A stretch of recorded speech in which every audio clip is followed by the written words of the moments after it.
Merci maître d'avoir répondu à notre invitation. Bonjour Binta, bonjour à tous vos auditeurs. Bonjour M. Kane. Nous recevons également Pape Kane, membre fondateur de la RADDHO.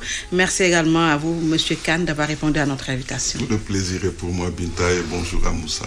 Alors, l'on a noté des articles liberticides dans le Code pénal et le Code de procédure pénale, comme les articles 80 et 255. Ce dernier article a conduit d'ailleurs Boubacar Seye, président de Horizon Sans Frontières, en prison.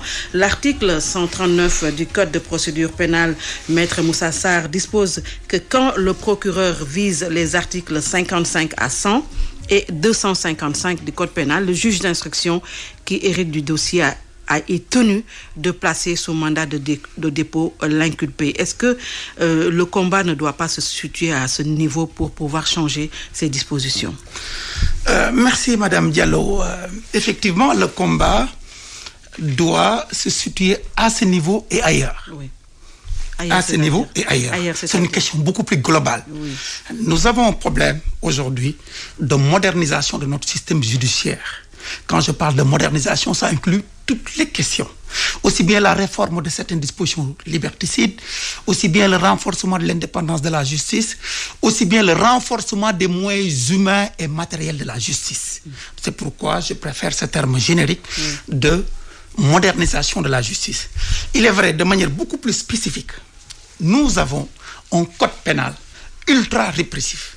Vous venez de viser tout à l'heure l'article 139 du Code de procédure pénale qui indique que sur réquisition de monsieur le procureur dûment motivée, lorsqu'une personne est poursuivie pour les articles, est poursuivie sur la base des articles 56 à 100 et 255, le juge d'instruction est tenu de le placer sous mandat de dépôt. Ça veut dire que le juge d'instruction, qui est un juge du siège, qui bénéficie de en principe, qui doit bénéficier de la liberté d'appréciation, qui est indépendant, en l'espèce, à les mains liées. J'estime que dans un état de droit, ces textes ne sont plus adaptés. C'est des textes surannés. Ça veut dire quoi? Nous avons un code pénal qui a 436 articles, quasiment 500. Ça veut dire que sur ces 436 articles, 45 articles, il y a 45, quasiment un cinquième des textes où il y a un pouvoir exorbitant du procureur de la République qui, s'il le décide, lorsqu'un citoyen est poursuivi pour l'un de ces délits ou crimes, sur ces 45, le juge est obligé de vous placer sous mandat de dépôt. Alors que le parquet dépend de l'exécutif. Vous voyez le problème que cela pose. Donc, j'estime que certains de ces articles, pas tous, mais certains de ces articles n'ont plus aujourd'hui, dans un état de droit moderne, leur place dans notre dispositif. C'est le cas, pour moi, de l'article 255, qui parle de diffusion de fausses nouvelles, l'article 80, et tant d'autres, pour moi, qui doivent faire l'objet de révision. Et revoir fondamentalement également la toute-puissance du parquet. Le parquet au Sénégal a des pouvoirs exorbitants qui ne sont pas concevables dans un état de droit moderne. Je ne dis pas que le parquet ne doit pas avoir de pouvoir. Le parquet doit avoir un pouvoir pour rechercher d'éventuels délinquants, pour poursuivre.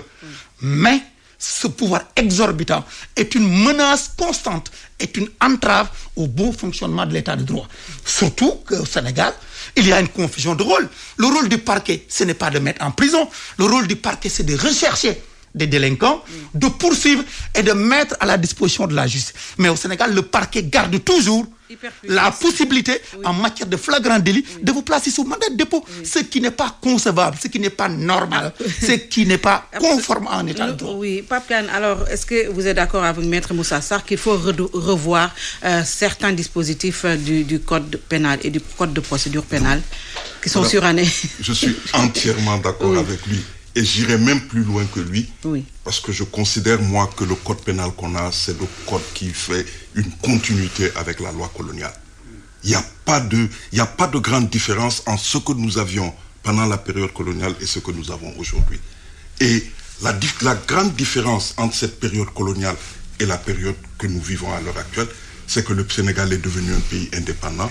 Le Sénégal s'est engagé sur une trentaine de traités, à respecter les droits de la personne humaine.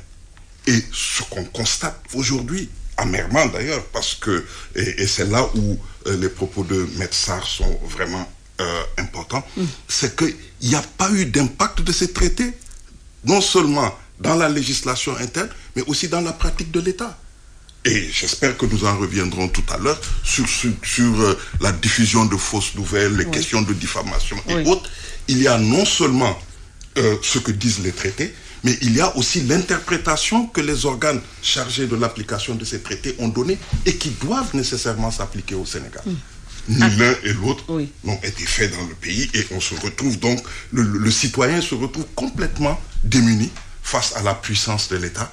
Et c'est là où les organisations de droit interviennent, essaient de pousser l'État à faire plus. Mais c'est l'État qui ne semble pas vouloir écouter. Oui, il y a également, Maître Sarr, l'épineuse question de la suppression de l'article 80, mais c'est comme si ce sont des promesses qu'on ne tient jamais, qu'on ne respecte jamais du moins, et cela constitue apparemment une arme entre les mains des pouvoirs qui se sont succédés à la tête du Sénégal. Oui, vous l'avez relevé avec pertinence.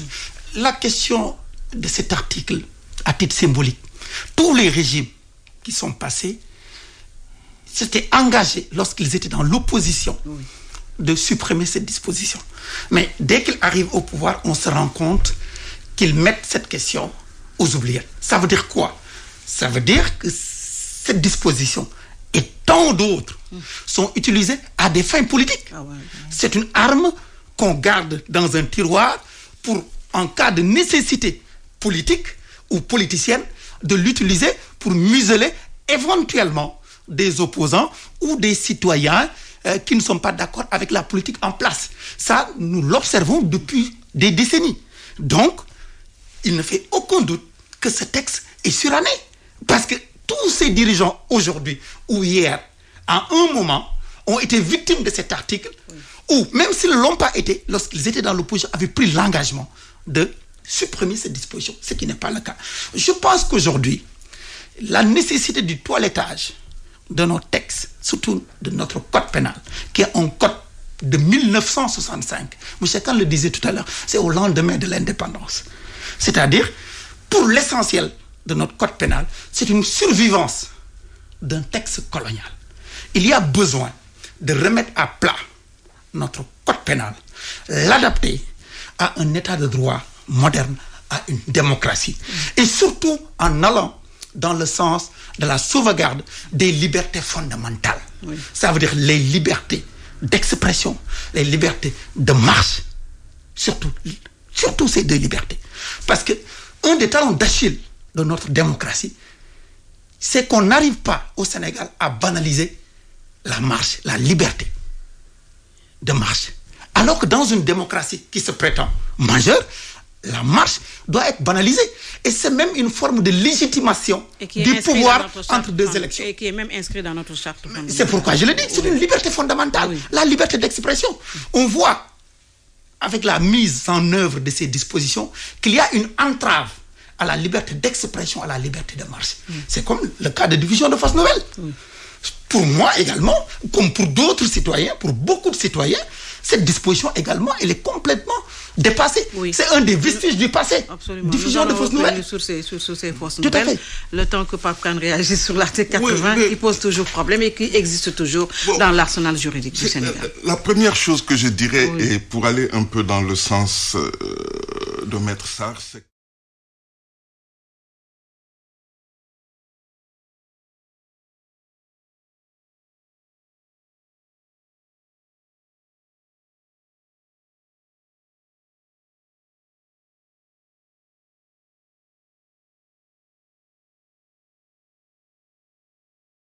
sénégalaise, la loi pénale sénégalaise, comme il dit, est pleine de ces genres de dispositions qui permettent à l'autorité de faire ce qu'elle veut.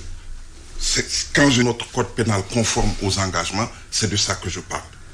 La deuxième chose, c'est que ici au Sénégal, on a comme l'impression que l'État aussi n'a même pas l'intention de se conformer au droit. Il a tout à l'heure parlé de la liberté de marché. les marches. Il dit qu'il faut qu'on arrive à rendre cela naturel. Oui. Mais je peux vous citer un nombre incalculable de décisions de justice qui ont non seulement annulé les arrêtés du préfet ou les arrêtés du gouverneur, et ont même été pédagogiques à certains égards pour dire que lorsque telle conditions sont remplies, l'autorité a l'obligation de faire cela. Les décisions de justice sont foulées aux pieds. Alors, c'est là où, comme il l'a dit, se pose la question de l'état de droit. Oui. Comment peut-on agir pour que les autorités politiques respectent l'état de droit? Mais pour que cela puisse se faire, il y a énormément de changements à mener. Tout à l'heure, il a parlé des pouvoirs extraordinaires du procureur de la République.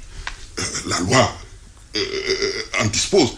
Mais ce qu'on doit aussi garder à l'esprit, c'est que le procureur de la République dépend directement du ministre de la Justice. Oui, de l'exécutif. De l'exécutif. Et donc, ce qu'il fait, même s'il est juge, ce qu'il fait, il applique ce qu'on lui dicte. Et dans des situations comme celle-là, par exemple, le cas qui a ému la communauté récemment, l'arrestation de M. C, mais on voit clairement que là, qu'il y a pratiquement une demande qui a été faite par l'autorité pour embastiller quelqu'un, alors que dans des circonstances comme celle-là, il est dit clairement dans la jurisprudence que l'on ne doit pas du tout arrêter ou mettre en prison quelqu'un. Et donc, voilà là où nous nous trouvons en 2021 au Sénégal, qu'on dit être un pays qui respecte l'état de droit. Un pays de droit. Voilà, ça, vraiment, il faudra que nous tous, nous travaillons pour que cela change. Oui. Alors, Maître, vous l'évoquiez tantôt, les délits du genre fausse nouvelle. Aujourd'hui, est-ce que l'inculpé ne devrait pas être jugé dans je ne sais pas, en correctionnel ou en flagrant délit, je ne sais pas, pour ne pas être envoyé en prison quand même le temps de l'instruction? Oui, ça dépend de la nature des infractions. Pour ce qui est 255, comme il est indiqué par l'article 139, si vous êtes poursuivi sur cette base et qu'une information judiciaire a été ouverte, le juge d'instruction est tenu de vous placer sous mandat de dépôt. C'est textuel. Maintenant, le problème de fond, au-delà de la réforme des textes, c'est est-ce qu'en l'espèce, il est toujours établi que les faits pour lesquels quelqu'un est prétendument poursuivi pour diffusion de fausses nouvelles sont avérés, oui ou non? Parfois, il peut s'agir d'une manœuvre dans la qualification pour retenir quelqu'un, alors qu'on pouvait utiliser une autre qualification. Par exemple, la diffusion de fausses nouvelles, elle n'est pas très loin de la diffamation. Oui. Quasiment, c'est identique. Quasiment, je dis. Mais on préfère diffusion de fausses nouvelles parce que c'est plus contraignant pour priver quelqu'un de liberté. Parce que si vous êtes poursuivi sur la base de ce texte suranné, vous allez ipso facto en prison. Et souvent également, il y a une erreur même dans la qualification. Parce que si on regarde bien l'article 255 du Code pénal, qui prévoit la diffusion de fausses nouvelles, est considéré comme diffusion de fausses nouvelles la publication, la diffusion, la divulgation, la reproduction de fausses nouvelles, de pièces fabriquées, falsifiées, ayant entraîné une désobéissance des lois du pays, qui a porté atteinte au moral des populations, qui a jeté le discrédit. Ça veut dire quoi? Ce qui est incriminé, ce n'est pas l'élaboration de l'information, entre guillemets, mais c'est le fait de divulguer. Ça veut dire c'est l'auteur de la divulgation qui doit être poursuivi. Si on prend le cas de l'affaire Boubacar Seye n'a pas divulgué, n'a pas publié, n'a pas reproduit, n'a pas diffusé. Donc il ne doit pas être poursuivi pour diffusion de fausses nouvelles. La diffusion de fausses nouvelles concerne l'auteur de la divulgation, de la publication, et non pas l'auteur de celui qui a tenu les propos. C'est différent. Et c'est qui l'auteur? Mais celui qui a diffusé. Boubacar Seye n'a pas diffusé. Boubacar Seye est prétendument, on reprocherait à M. Boubacar Seye d'avoir tenu des propos. Oui. Donc il serait l'auteur de propos.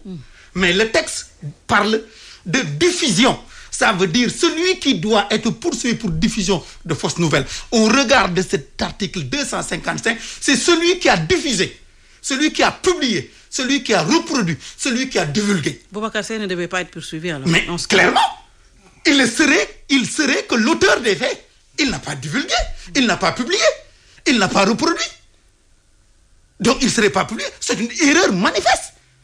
Boubacar ne peut pas et ne doit pas être poursuivi sur la base de 255 qui incrimine le fait de publier. C'est différent de l'auteur des propos. C'est différent. L'auteur des propos pourrait être poursuivi pour diffamation contre les administrations publiques, 259 du code pénal, 260 contre des membres du gouvernement, etc. Et non pas 255. 255 vise les auteurs de publication, de diffusion, de divulgation et de reproduction.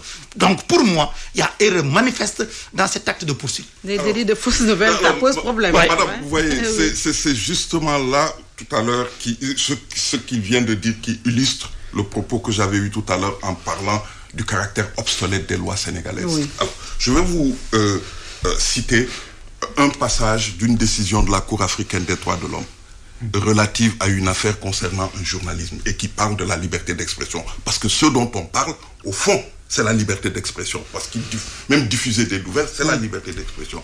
Et la Cour dit ceci, parce que le Sénégal étant parti à la charte africaine, il est tenu par l'interprétation qu'une telle Cour donne de ce que c'est que la liberté d'expression. La Cour dit ceci, et je cite, « Hormis les circonstances graves et très exceptionnelles, en particulier l'apologie des crimes internationaux, l'incitation publique à la haine, la discrimination ou les violences ou les menaces à l'égard d'une personne ou d'un ensemble de personnes, en raison de critères spécifiques tels que la race, la couleur, la religion ou l'origine nationale, les infractions aux lois relatives à la liberté de presse et d'expression ne sauraient être sanctionnées par des peines privatives de liberté sans être contraires à la Charte africaine des droits de l'homme. » Donc, vous voyez que ici, le problème qui se pose, c'est même la conformité des dispositions du Code pénal par rapport aux engagements que le Sénégal a pris. Et on pourrait vous citer un nombre incalculable de situations qui sont vraiment contraires. Et c'est ça qu'il faut changer. Et c'est ça qu'il faut changer. Et je ne sais pas comment on va y arriver, mais il faut que tout le monde se lève comme un seul homme pour défendre ce genre de personnes qui font l'objet. Parce que l'arrestation, dans des circonstances pareilles, est arbitraire. Parce que cette situation, ce qu'on lui reproche, ça relèverait plus des tribunaux civils que des tribunaux pénals.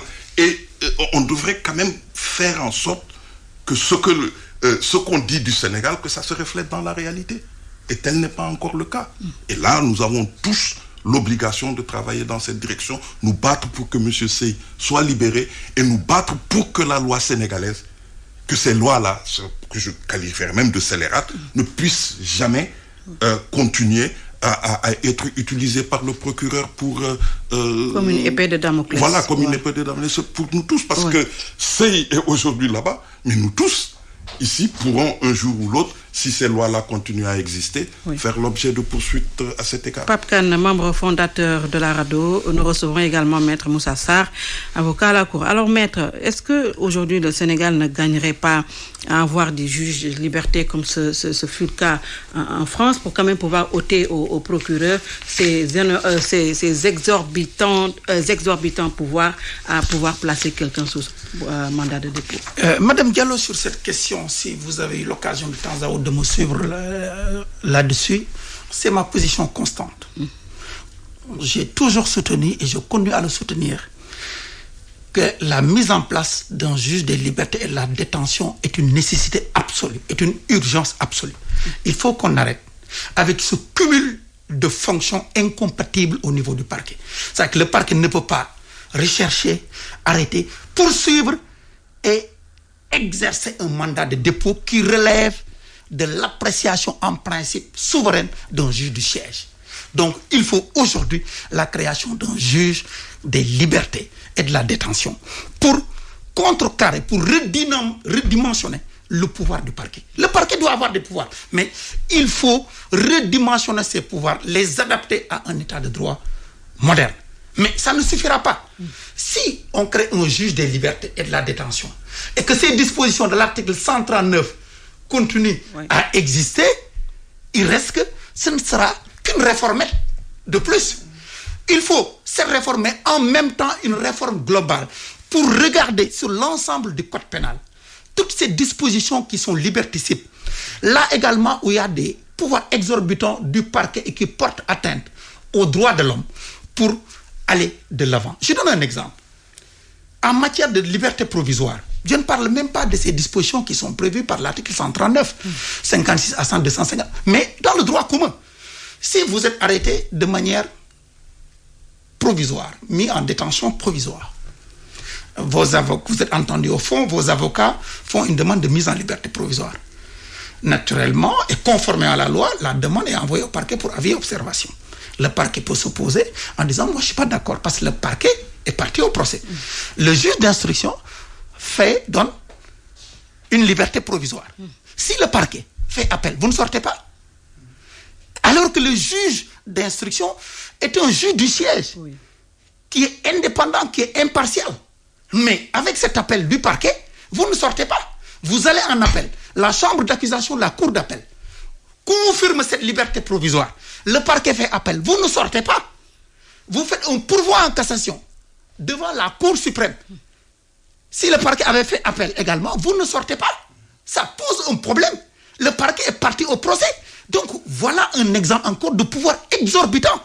Ça veut dire, à la limite, le système, quelque part, est un peu plombé par la toute-puissance du parquet dans le cadre des libertés.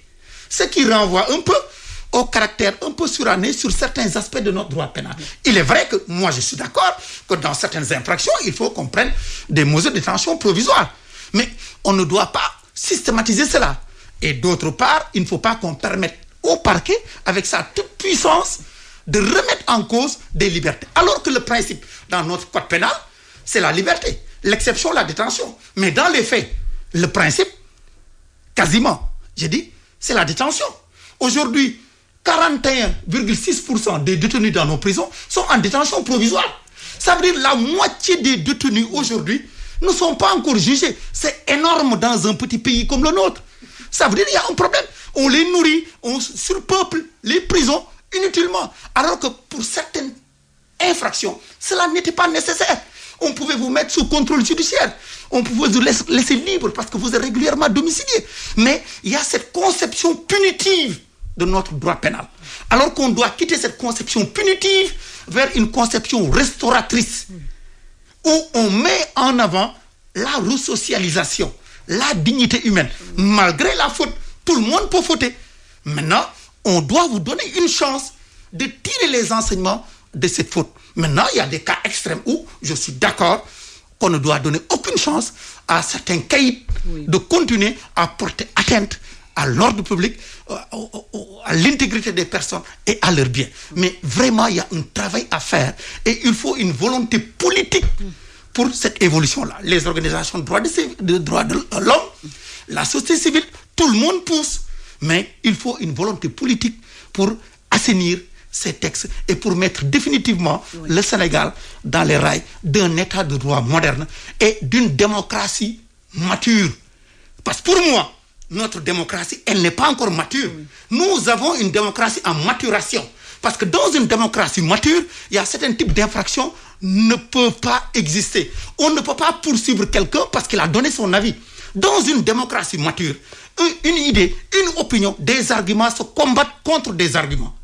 Nous constatons de temps en temps qu'au Sénégal, on a commencé à judiciariser le débat public. Et c'est dangereux. Le débat public ne doit pas être judiciarisé. Lorsqu'un débat public est posé, la réponse doit être une réponse par un débat et non pas une réponse pénale. Mais ce qu'on constate, c'est que dans l'espace public, lorsque certains acteurs, lorsque certains citoyens posent un débat public qui peut parfois être gênant, au lieu de répondre par des arguments, on sert une réponse pénale. Ce n'est pas admissible dans une démocratie majeure. C'est pourquoi nous avons une démocratie en maturation, parce qu'il y a des éléments de fragilisation de notre démocratie. Et ce n'est l'intérêt de personne, même l'État. C'est dans l'intérêt de tout le monde d'apaiser l'espace public qu'on permette aux citoyens de s'exprimer, aux organisations, aux lanceurs d'alerte. Parce que le droit à l'interpellation, le droit à l'alerte, le droit à la vigilance, le droit au veille, c'est tout à fait normal dans une démocratie moderne. Oui. Ça ne doit pas choquer, ça ne doit pas induire une frilosité. Oui. Vous avez lâché le mot, Maître Sarr. Il faut une volonté politique pour changer ce qui existe et qui n'est pas bon ou qui n'est pas totalement bon. Et les organisations de la société civile sont quand même interpellées sur ce combat. Tout à fait, madame. J'ajouterai juste un petit mot à ce que dit Maître Sarr, en vraiment interpellant les autorités pour dire arrêtons ce fait d'embastiller les gens à tout moment. Les prisons du Sénégal, et ceci est officiel, sont tellement congestionné, ça fait 250%. On est à 260% de surpeuplement. De 260% de surpeuplement. Sur 37 prisons. On ne peut pas, pour des questions aussi banales que celle-là, encore embastiller les gens. Ça, c'est... S'agissant de la volonté politique, je dois ici dire qu'il y a eu quand même une évolution dans la volonté politique. Quand on prend l'histoire politique récente du Sénégal, parce que les droits de l'homme sont devenus vraiment des choses importantes sous le magistère de Diouf. À la fin du mandat de Diouf, il avait commencé à mettre en place tout un dispositif qui permettait de s'assurer du respect par le Sénégal de ses engagements internationaux. Le Comité sénégalais des droits de l'homme avait été... le texte concernant le Comité des droits de l'homme avait été révisé. On a créé une structure qui était composée d'organisations de la société civile et des gens de l'administration qui travaillaient vraiment pour faire avancer la cause du droit. On a changé beaucoup de lois ici au Sénégal, 97 par exemple, la loi sur les violences faites aux femmes. On a changé, à l'époque, si Maître Sarr se souvient, il y avait beaucoup de problèmes, surtout liés à la situation en Casamance, beaucoup de problèmes de torture. Aujourd'hui, on n'en parle presque plus, parce que des efforts ont été faits de la part de l'État. Mais tout a commencé à changer avec les régimes libéraux, qui a complètement déstructuré l'organisation de la protection des droits et qui a vraiment géré ça de manière politicienne. Et c'est cela qui se poursuit. Et qui se poursuit jusqu'à un tel point que quand un officiel sénégalais va à Genève pour parler de la situation des droits de l'homme, parle ça de manière la plus honnête possible, à son retour de Dakar, il est sanctionné par les autorités. Vous vous rappelez de la situation du directeur des droits humains.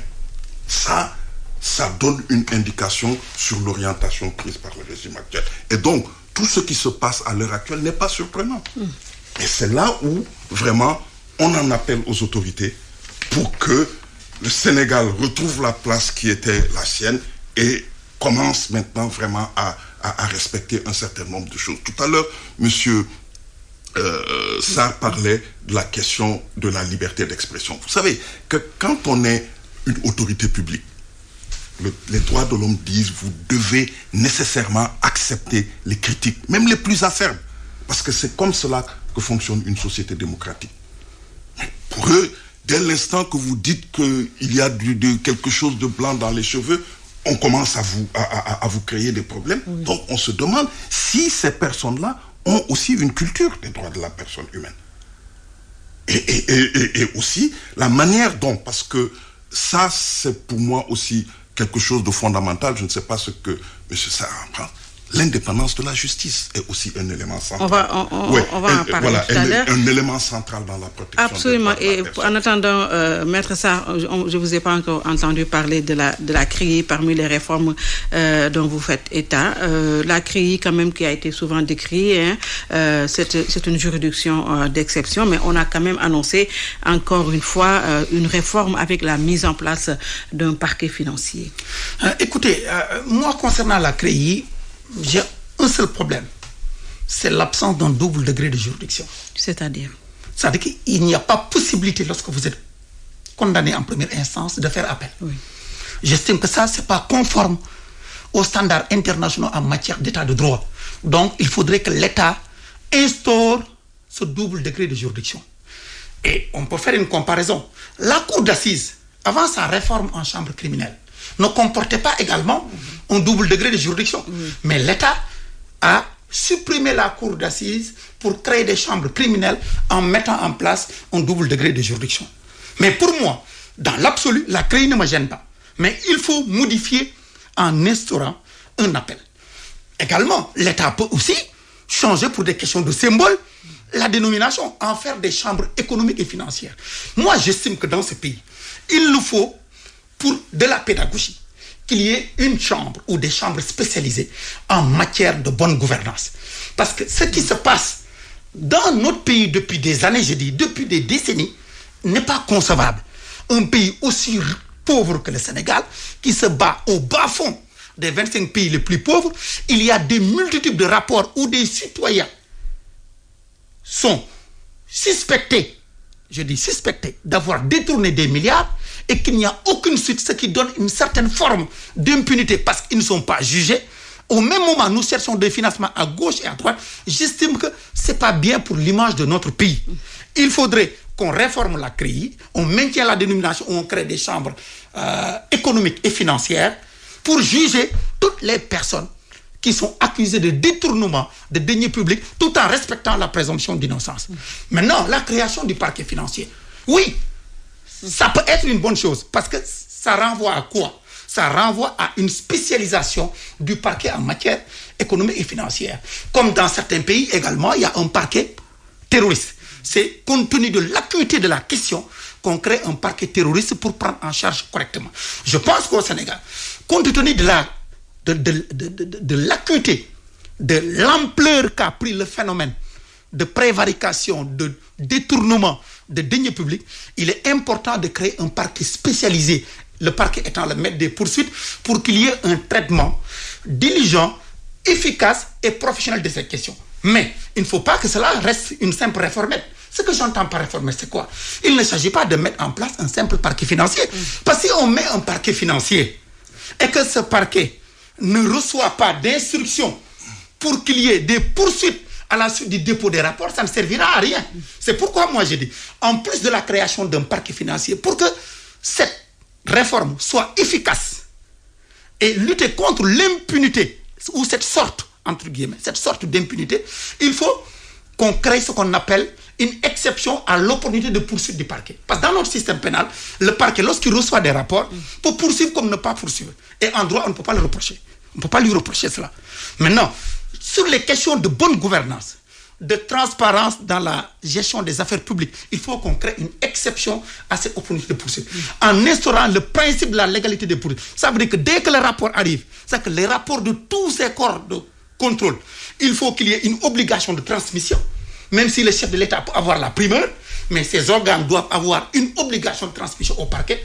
Première obligation de transmettre. Et deuxième obligation, l'obligation de poursuite du parquet. Ça veut dire qu'on supprime cette opportunité de poursuite et que dès que le parquet reçoit tous ces rapports de ces corps de contrôle, qui pour l'essentiel sont des rapports bien faits, et je profite de l'occasion pour magnifier ce travail de qualité, mais ce travail de qualité doit avoir une finalité. Sinon, ça donne une sorte d'impunité. Donc, il doit y avoir une seconde obligation, c'est l'obligation de poursuivre du parquet. Et que dès que ces rapports arrivent, s'il y a des citoyens qui sont accusés d'avoir détourné, même s'ils bénéficient de la présomption d'innocence, que le parquet enrôle, poursuit devant les juridictions de jugement et que ces citoyens se défendent devant les juridictions pour démontrer leur innocence. Et s'ils sont innocents, ils sont relaxés. S'ils sont coupables, qu'ils soient condamnés. C'est comme ça qu'on va renforcer l'état de droit. C'est comme ça qu'on renforcera notre démocratie. C'est comme ça qu'on luttera contre l'impunité. C'est comme ça également qu'on va améliorer la bonne gouvernance qui est inscrite dans notre constitution, dans notre préambule, où on dit le peuple sénégal souverain affirme son attachement à la transparence dans la conduite, la gestion des affaires, la bonne gouvernance. Mais dans les faits, à cause d'un problème de mécanisme, il n'y a pas de finalité. Et donc, finalement, on est au même point. Il y a aussi un autre problème fondamental à ce niveau-là, c'est le cordon ombilical qui existe entre l'État et le procureur de la République. Ça, il faut, je ne dis pas couper le cordon. Moi, j'ai une autre conception là-dessus. Moi, je ne suis pas d'accord pour couper complètement. Oui, je ne dis pas couper. C'est notre système. Moi, je suis d'accord pour qu'on maintienne ce cordon ombilical. Mais sur certaines questions où il y a constamment un débat sur une tentative d'instrumentalisation du parquet, c'est vrai ou c'est pas vrai, qu'on supprime le lien hiérarchique pour donner au parquet autonomie. C'est le cas des poursuites individuelles. Lorsqu'un citoyen est poursuivi, que ce soit homme politique ou autre, qu'il n'y ait plus d'instruction et qu'on laisse au parquet son autonomie. C'est le cas également dans le cadre de la gouvernance économique et financière, comme je viens de le dire. On supprime l'opportunité de poursuite. Ça veut dire que si on crée l'obligation de poursuite, le parquet n'a pas besoin d'attendre des instructions. Donc pour moi, dans ce système qui est particulier à notre histoire, il y a lieu de créer des exceptions pour renforcer l'état de droit. Et ça, c'est quelques exemples. Et ce n'est pas exhaustif. Il peut y avoir d'autres cas. Mais tout en maintenant le système dans le principe, mais en créant des aménagements sur les questions les plus sensibles qui peuvent être interprétées comme des tentatives d'instrumentalisation du parquet. Oui, j'aime bien le mot de Maître Moussa Sarr. Il ne faut pas faire des réformettes. On a quand même entendu que la CREI va être réformée et beaucoup de gens quand même commencent à saluer parce qu'il était dit que la CREI était encore une arme entre les mains du pouvoir contre ses adversaires politiques. On a vu ce qui s'est passé au tout début de la première alternance. 25 personnalités étaient sur la liste de la CREI. À l'arrivée, on n'a eu que 2 ou 3 personnes qui ont été jugées. Et le reste, les gens se demandent où sont-ils. Ils sont tous chez Macky Sall. On a également entendu le président de la République dire qu'on ne peut pas envoyer tous les criminels économiques en prison par peur quand même de brûler le pays. Oui, madame, vous savez, la CREI a une histoire. Quand Abdou Diouf l'a créée au lendemain de son accession au pouvoir, il y avait aussi à l'époque cette volonté vraiment étatique de mettre un terme non seulement à la prévarication, l'enrichissement illicite, c'était même le mot qui avait été prononcé. Qui avait été jugé à ce moment? Il y avait 2 ou 3 personnes. 2 personnes. 2 personnes qui avaient été jugées. 2 lampistes. Oui. Donc, cette cour-là, en tant que telle, c'est là où moi, je trouve, en tant que militant des droits de l'homme, n'a même pas sa raison d'être. Ce qu'il faut, et il l'a dit tout à l'heure, créer un parquet financier, faire en sorte que ça sorte de l'exception, que ça devienne que ça fasse partie de l'organisation judiciaire du Sénégal. C'est en cela que ça peut jouer un rôle. Et en ce moment-là, on ne pourra pas parler de questions de double degré de juridiction parce que le système sénégalais est bâti autour de ce truc de double degré de juridiction jusqu'à la Cour suprême. C'est ça que je considère comme étant un système judiciaire moderne. Donc la Cour n'a pas ça. Et autre chose qu'il faut aussi intégrer dans le système judiciaire, ce qu'on avait appelé les chambres extraordinaires. Oui. Parce qu'elle ne doit plus être extraordinaire. Le système judiciaire sénégalais doit être en mesure de juger les crimes les plus graves, sans avoir besoin d'aller à l'Union africaine et demander qu'on juge des gens au nom de l'Union africaine. Donc ça, c'est vraiment des choses importantes. Ce que vous dites là, ça, ce sont les procédures judiciaires. Mais ce qui est encore fondamental, ce sont des incriminations. Et là, il faut aller de fond en comble. Je prendrai 2 petits exemples qui concernent le quotidien des Sénégalais. Par exemple, le code pénal sénégalais contient une disposition sur le vagabondage. Maître, je ne me trompe pas. Le vagabondage, mais c'est un concept totalement colonial. Totalement colonial. C'est-à-dire le vagabond est celui dont on ignore la résidence, qui n'a pas de résidence. Qui n'a pas de domicile. Et je me souviens, madame, ayant participé à des séances de discussion sur le code pénal, mais les policiers et les gendarmes s'opposaient à ce qu'on enlève cette disposition du code. Parce que vous savez pourquoi ils le disaient? Non. C'est le seul moyen de pouvoir maintenir quelqu'un en détention, sans avoir à le justifier. Donc vous voyez que le problème est plus profond. C'est même notre conception de droit de la personne qui doit être revue. Et revue en profondeur. Parce que si le policier et le gendarme s'expriment de cette façon, c'est qu'ils n'ont pas encore intériorisé l'idée que les individus ont des droits. Donc vous voyez que le problème est très profond. Et je pourrais même aller plus loin. Même la formation des avocats et des juges. La quasi-totalité des juges sénégalais ne connaissent même pas le droit international.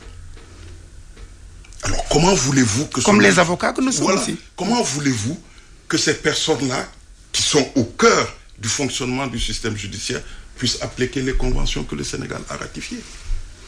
Donc vous voyez que le problème, il est profond, le problème, il est entier. Et donc il nous faut travailler ensemble. Et ça, je pense que le barreau a un rôle à jouer, le ministère de la Justice a un rôle fondamental à jouer. J'ai vu récemment qu'ils ont développé une politique sectorielle qui tend vraiment à reformer tout cela. Mais bon, avoir une politique de l'État bien élaborée, c'est une chose, mais appliquer cette politique, c'est une autre chose. Oui. Et on sait que ça peut prendre des siècles. Et nous voulons que le Sénégal respecte ses engagements. Oui, tout ceci repose, Maître Moussa Sarr, l'épineuse question de l'indépendance de la justice au Sénégal.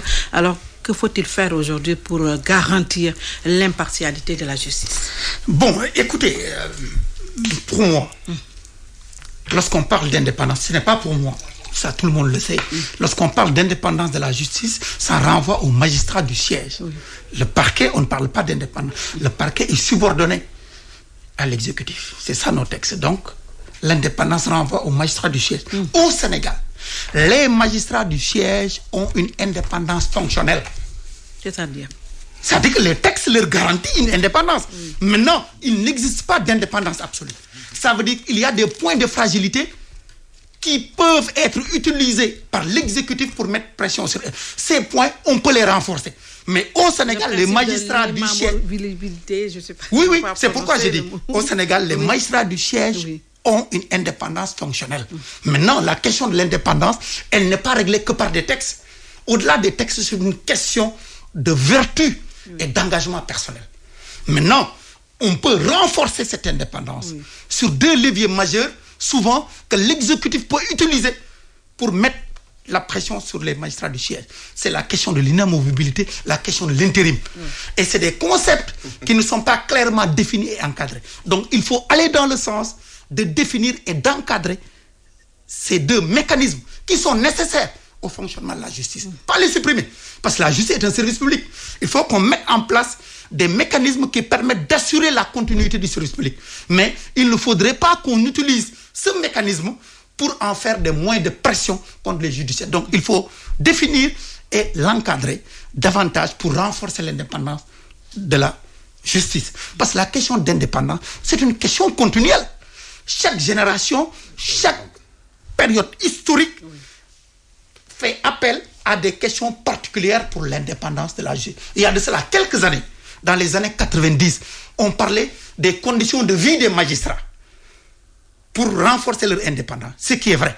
Aujourd'hui, depuis le régime libéral, beaucoup d'efforts ont été faits pour améliorer. C'est pour donner un simple exemple que chaque génération a ses exigences d'indépendance. Aujourd'hui, entre autres exemples, ces deux questions sont nécessaires pour renforcer l'indépendance des magistrats du siège. Maintenant, il reste que cette question est consubstantielle à la justice. Chaque pays, chaque génération, à un moment ou un autre de sa vie, a fait face à un problème lié au renforcement de l'indépendance de la justice. Le rapport du juge... Attends, c'est important. Le rapport du juge à l'État est quand même un problème. En 1974-75, quand on a organisé le multipartisme, Cheikh Anta Diop avait déposé les statuts de son parti. De 76 à 80, aucune juridiction sénégalaise, et pourtant c'était la chambre administrative de la Cour suprême qui devait se prononcer, ne s'est jamais prononcée. Il a fallu l'alternance en 81 pour qu'une décision de justice soit prise. Ça vous donne une idée de cette relation difficile entre l'exécutif et le judiciaire en tant que tel. Et le fait que, par exemple, ici au Sénégal, on ait eu cette disposition qui augmente le nombre d'années des hauts magistrats, ça pose un problème. Ah oui, sur cette question, moi je ne suis pas d'accord. Voilà. Je suis pour l'égalité. Voilà. Qu'on revoie la retraite à 68 ans pour tout le monde. Et ce que le maître a dit tout à l'heure, c'est intéressant parce qu'on a une affaire devant la justice qui va vraiment régler la question de l'inamovibilité et la question, en tout cas, de l'intérim.